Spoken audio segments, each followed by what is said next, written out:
Hi YouTubers. Hope you enjoyed that little brief introduction to my cat. So I want to try and keep this a brief video. I want to talk about boundaries. I want to talk about making the choice when to confront someone that is a suspected narcissist. As we do going through life, we're never really sure about people. If you try and make a decision about someone in a moment, there's some glaring narcissistic personality behaviors or narcissistic behaviors. And where there's a lot of them that we can see, it's safe for us to make our own diagnosis. We don't have to be a psychologist because we're living our lives and making decisions.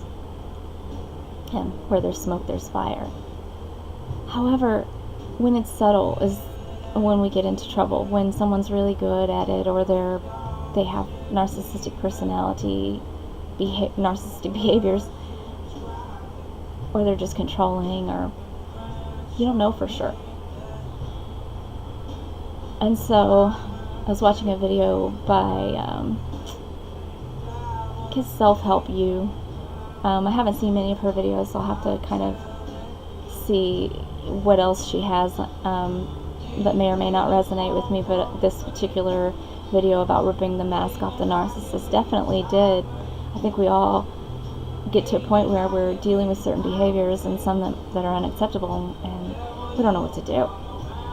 And it's scary, especially if you're in my situation where it's housing, or it's an employer, or it's your husband, or it's your parent.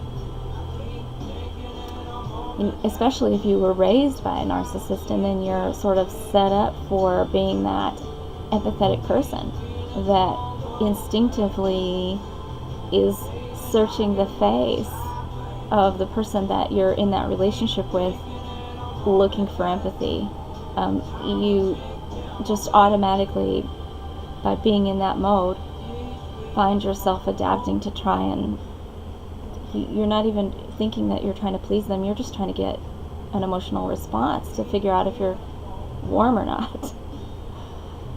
So I don't want to make, a saga about my current living situation, but I think it's a really good example of what we all go through, and how once you have these tools, as I do, it is easier to emotionally detach and whenever possible go no contact with a new person and feel okay about it, and especially, or an old friend, and just come to a place where you realize selfishly, in a way, this doesn't serve me, and if it doesn't serve me, it can no longer serve you. So but if you're in a situation like I am, it is helpful to listen to your gut, to pick your battles, and in my case, I have to survive. I don't have a choice. I can't just go, be homeless or live in a hotel, and I have to survive. So whether I like it or not, and believe me, I don't, I am back in at least a reminder of a situation that's like growing up in a narcissistic home with an abuser. You are trapped. You can't just go make a decision and leave, or you can't just block that person from your phone. You're connected in a way. So since my last video, I think I was feeling much better. I'd gotten fired from my job, but that gave me some emotional freedom to kind of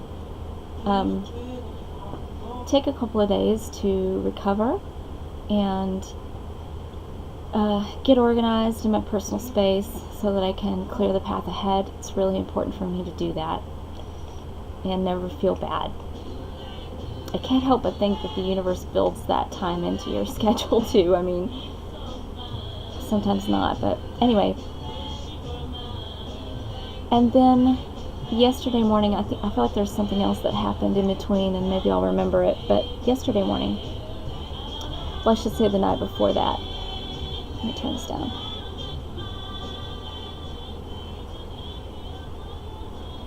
I was doing hanging some drapes, and I needed an extra lamp, and so I went out into the common area to borrow a small lamp that wasn't being used, never gets used. And the moment that I touched it, it disintegrated in my hands. The whole lampshade was plastic, and it just was old and fell apart. And I was horrified. And there's plastic pieces everywhere all over the floor, so I had to pick them up because they were kind of sharp. I took a picture of it, but it was late. I didn't want to bother my landlord about it. And I think most normal people in normal situations would know this will be okay, it was an accident. But if you're like us, you literally feel like you're walking on eggshells, and it's a terrifying experience, especially if this person is shown to be a little unstable, if you will. Unstable in the unpredictable, let's just say.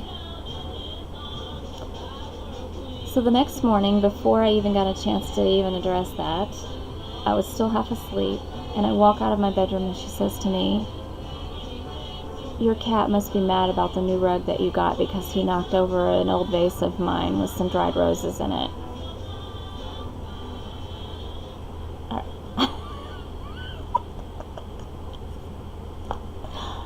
I remember thinking, am I still sleeping? Am I in one of my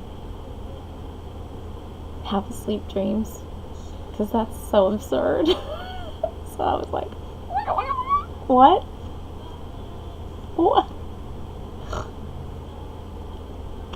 So she points out there was a little old tin table that had an old vase of dried flowers in it, in between two windows, like perfect for a cat to jump up on and get to sit in the window.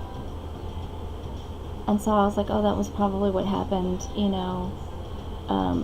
But she also has a cat too, and so the fact that I'm having to talk about this, and it's just like nothing was broken, it was just a cleanup, but she was already really upset about that. So I go into the bathroom, and then I'm like rubbing my eyes, and I hear, "Where's my lamp?" So I go out there and I explain to her what happened, and she flips out. Where is it?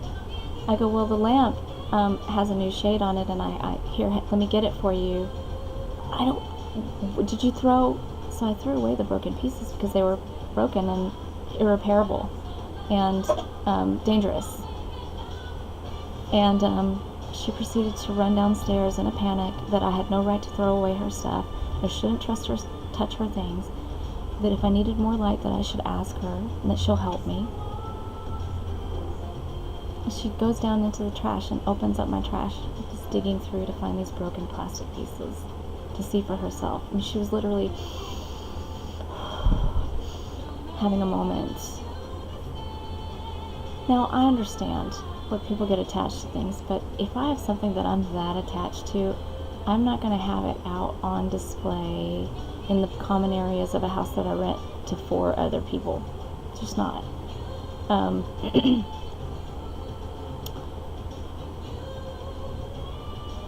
So I was totally gaslit. I couldn't even put a sentence together. I mean, I'm half asleep, and I go up into my room, and I'm fuming, and I'm in flight mode, and I'm, fuck, why do I fucking have to wake up to this? You know? God. It's just the land of absurdity from, you know, open your eyelids and see it. God. So, pause tape. This is the point that I'm paralleling, okay? It's not really about her. It's about all the other moments where we feel like we need to confront someone about a boundary. And this is a boundary. Yes, it's her house. Yes, I broke her lamp. It was a fucking accident. It would have happened to any person. It would have happened to the next person that came anywhere near that thing and breathed on it. Realizing this, and realizing that she has, you know, these are my things and blah, blah, blah, you know, and has exerted her boundary. I'm swimming in a sea of panic and despair, and that's not okay for me. So the decision that I made was to confront and to go back down there and say to her while she's digging in the trash, and she started to raise, like she was going to say something or interrupt me, and I said, no, you need to hear what I'm going to say. I'm sorry about your lamp. but I won't be tortured in this way. If you want me to repair it or replace it, you tell me. You just tell me what it is. But you don't have any right to torture me over something like I'm a child. It would have happened to the next person that touched it. And then I walked away. Even right now in this moment, talking to you about this, I feel so absurd and petty talking about a fucking lamp.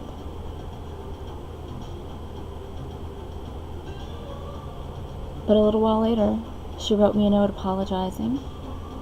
I mean, clearly this woman has OCD, and to me that's a hoarding tendency. I think that's a hoarding tendency that's kept under wraps. If there weren't people here, then she would have way too much attachment to things, which, looking around the house, she does. But with that said, my setting my boundary, even in the face of this could make me homeless, quite literally. I don't have any other place to go. I just lost my job. No one's going to rent to me. I've got 2 cats. I just went through this. But still, I can't keep my mouth shut.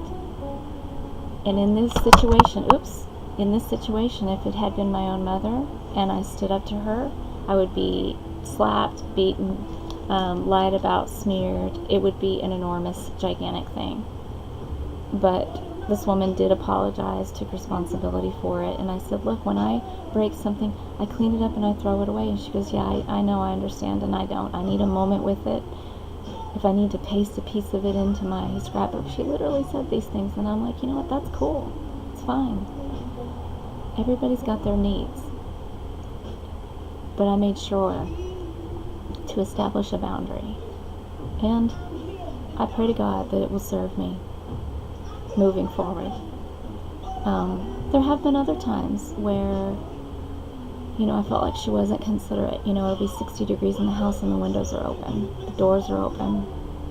And that's frustrating for me because then I'm not able to enjoy the house that I rented part of. I'm stuck in a place where it's just where the heat is. And so when I express to her, look, I know that you like it nice and cold. But 60 degrees in the house is pretty cold to most everybody. That's why, room temperature is whatever it is, much higher than 60. I don't know. Most people keep it around, in an office, 70, 72. Anyway, I digress. The point is, when I asked her, do you mind just not keeping the doors and windows and stuff like that open? It just makes it really cold and drafty, even more than 60. She has made an effort to do that. So I think the telltale signs, and the point of all this rambling is, when you exert a boundary, and you have to be careful about how you do it, you have to know that person a little bit, you have to know what your risks are and weigh them. But when you do that, if you see some kind of effort that shows that you're a person, then I don't think you're necessarily dealing with a narcissist. I think you're dealing with someone who might have been raised by a narcissist, and in her case, in my landlord's case, doesn't get questioned by a lot of people because she's inherently in a position of power.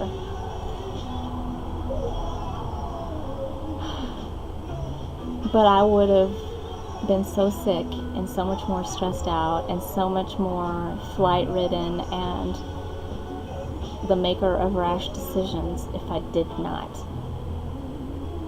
express my boundary.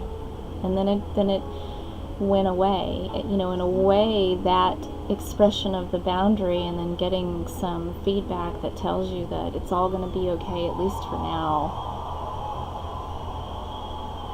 is a salve.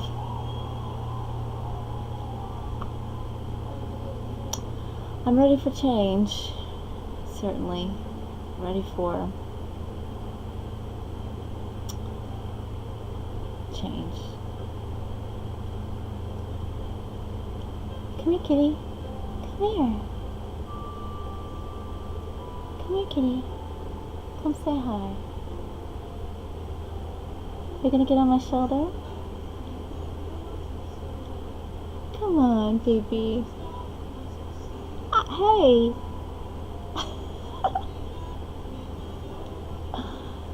And a goodbye from us.